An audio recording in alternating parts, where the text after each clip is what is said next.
SR TV.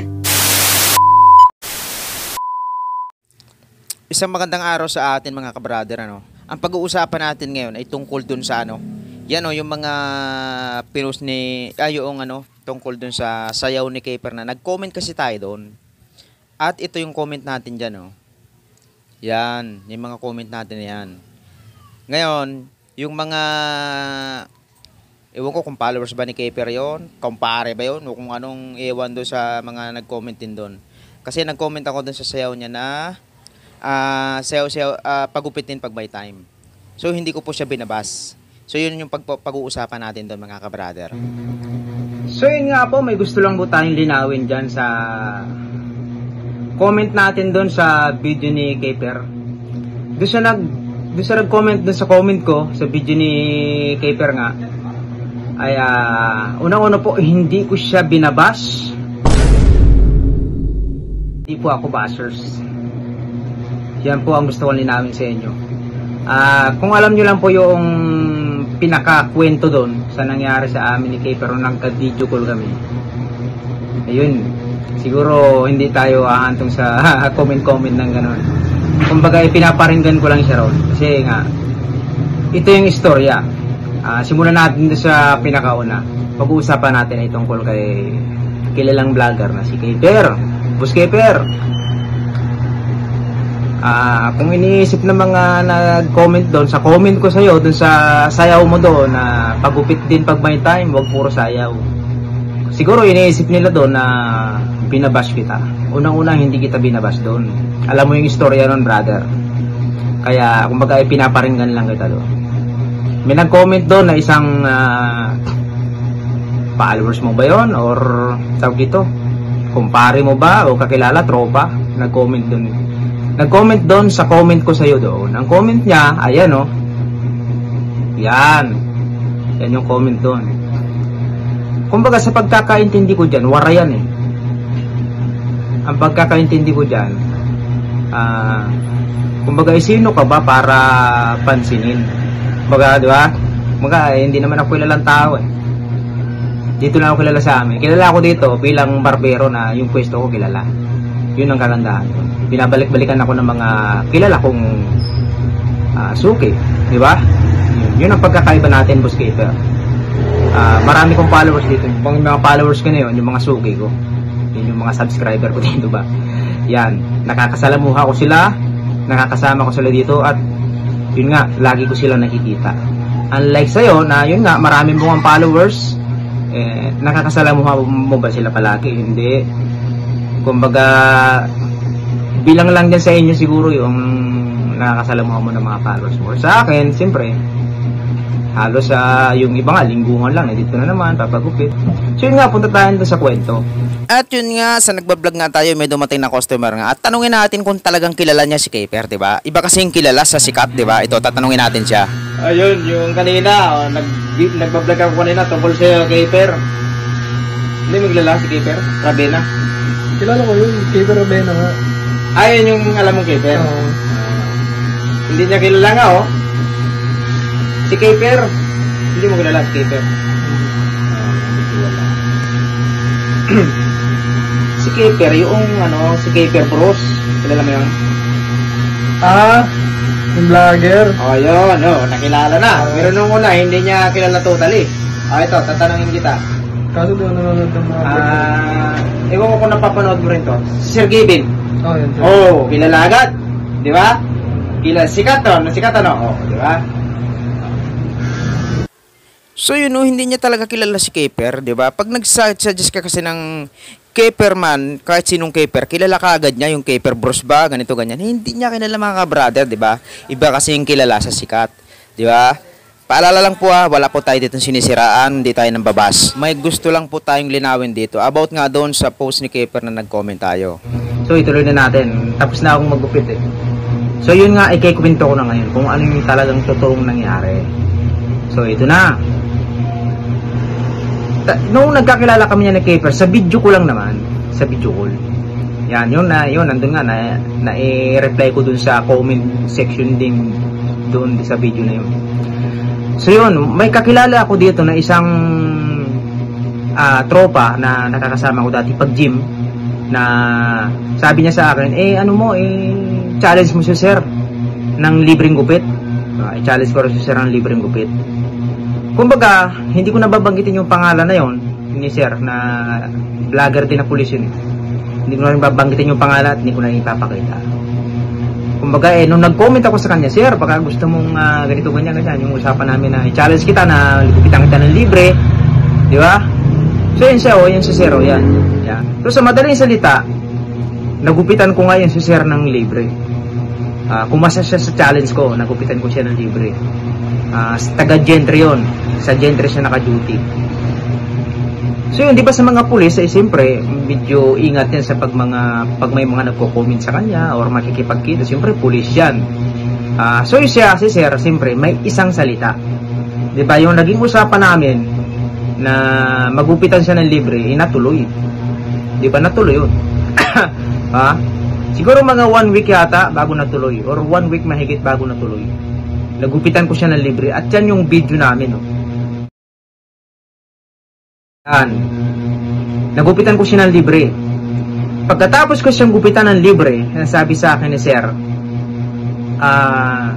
baka magupitan mo din ng libre si Keper. Tatawagan ko. Magkumpare kasi sila ni Keper. Magkakilala sila, magkumpare na sila ngayon.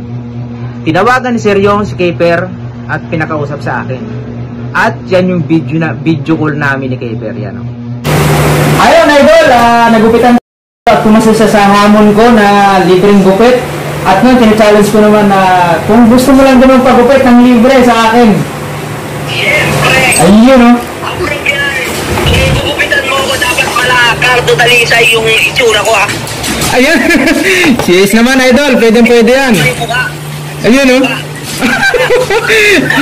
At ayan guys, antayin nyo kami ni Boss RTV sa kanyang channel dahil magpapagupit ako sa kanya at kakasakasan natin yan para maging gupits talaga tayo, ha?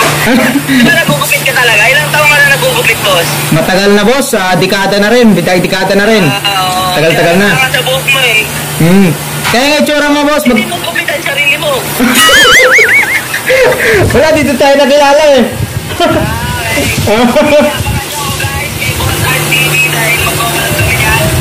Magpapagupit ako sa kanya. Siyempre, ikaw na bahala sa akin kung magpupogi, ha? Sige, ako bahala dyan. Papupuguin natin na Coco Martin ang dating. Okay. Yan yung naging video namin ni Keper. Ang sabi ni Keper dyan, ganyan-ganyan, di ba?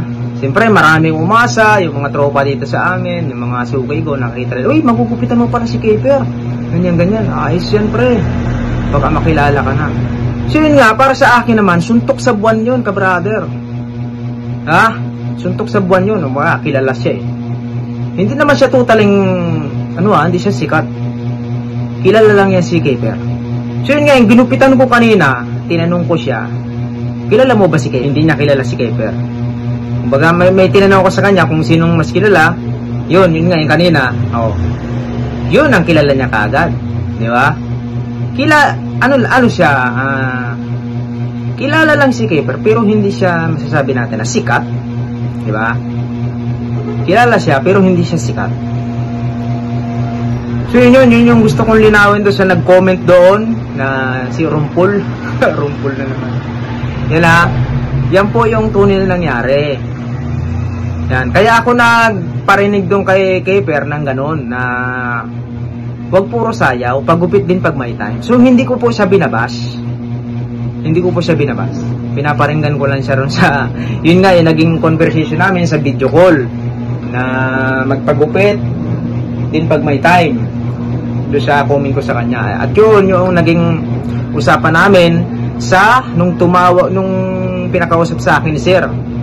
Yan nga, si Keper. So yung tanong ko sa inyo doon, mga ka-brother, may isang salita ba si Keper o wala? Di ba? Kayo na ang bahalang humusga. Yung mga sinabi niya ron, abangan nyo kami, Boss RTV, gugupitan ako ng libre, ganon. Kayo na ang bahalang humusga. Kung ba ngayon nga, suntok sa buwan yun na, wala na sa akin yun. Kumbaga hindi ko naman totally siyang inaasahan na magugupitan ko yan. May mas deserving na tao, siyempre. Kumbaga, sino ba naman ako? Di ba? Hindi naman ako kilalang vlogger. Eh, tinan mo naman ang followers ko, mga ka-brother. Yan lang, oh. Yung unang Facebook page ko pa, nahack. Eh, kaunti din naman ang followers nun. Sino ba naman ako para pansinin ni Kiefer, di ba? Hindi naman ako kilalang tao para na magpagupit siya sa akin. So yan po yung tunay na kwento doon sa mga nag-comment doon na ang comment para nung isa ako raw magpagupit kasi mahaba daw yung buhok ko. Diba? Mahaba daw yung buhok ko. Una-una, brother, matagal na ang buhok ko na to. Ito yung naging trademark ko. Naggugupit ako. Ito yung trademark ko. Hairstylist ako. Nagre-reband ako dati namasukan ako dati ng isang salon. Yan, namasukan ako ng isang salon dati. Dalawa yung napasukan sa salon dati. Hindi pa siya totally mahaba, mga hanggang dito lang dati. Ganyan. Hanggang sa pinahaba ko na ng ganito. Ito yung naging trademark ko, kaya hindi ako pwedeng sasabihin na magpagupit ako. Kasi pag nagpagupit ako, maraming maninibago. Yun siya. Maraming maninibago pag nagpagupit talaga ako. Tapos yung comment nga nung isa ro na yung pagkakaintindi ko, iwan ko lang kung yung tama, yung pagkakaintindi ko na yung isa doon na waray na nag-comment na na parang hindi raw ako naliligo dahil nga siguro sa haba ng buhok ko. Unang-una ka, brother, kailangan sa isang hairstylist sa mga katulad namin malinis, di ba? Baka pag nagpakitaan tayo ng gili-gili baka maitim yung gili-gili mo, brother. Baka mas maputi pa yung gili-gili ko sa'yo, di ba? Yun siya. Ito yung ito yung trademark sa akin, ito. Nagpapans pa nga ako, yan, kita ba? Mga puti-puti, nagpapans pa nga ako para lang maging maganda yung aura ko sa mga customer di ba? Yun siya. So yun lang po ang gusto kong linawin. Hindi pa ako bashers ni Kiefer. Hindi ko po siya binabas doon sa video na yun. Doon nga sa video niya na. Hindi ko po siya binabas. Alam mo yan, Boss Kiefer. Alam mo yan. So yun lang. Kung may lang ako, suggest lang doon. Siguro, nag-comment ka din doon Boss Kiefer. So yun yung naging istorya sa amin ni Kiefer. Yan yung gusto kong linawin. Kung napapanood mo ito, Kiefer. At yung nag-comment ka din doon Ang comment mo doon daming learn na, di ba? Kumbaga ang pinupunto mo doon dami mong alam, di ba? Pinakyut mo lang yung sinabi mo, daming learn na, di ba? Tapos may isa ka pang comment, yan pa yung isa mong comment, yan. So ngayon, hinahanap ko yung video mo dito na nag-comment ako. Parang binura mo na, hindi ko na makita. Hinahanap ko dito sa mga mo dito. Hindi ko na makita. Yan, hinahanap ko dito. Parang in-erase mo na. Yung parang in-erase mo na siya.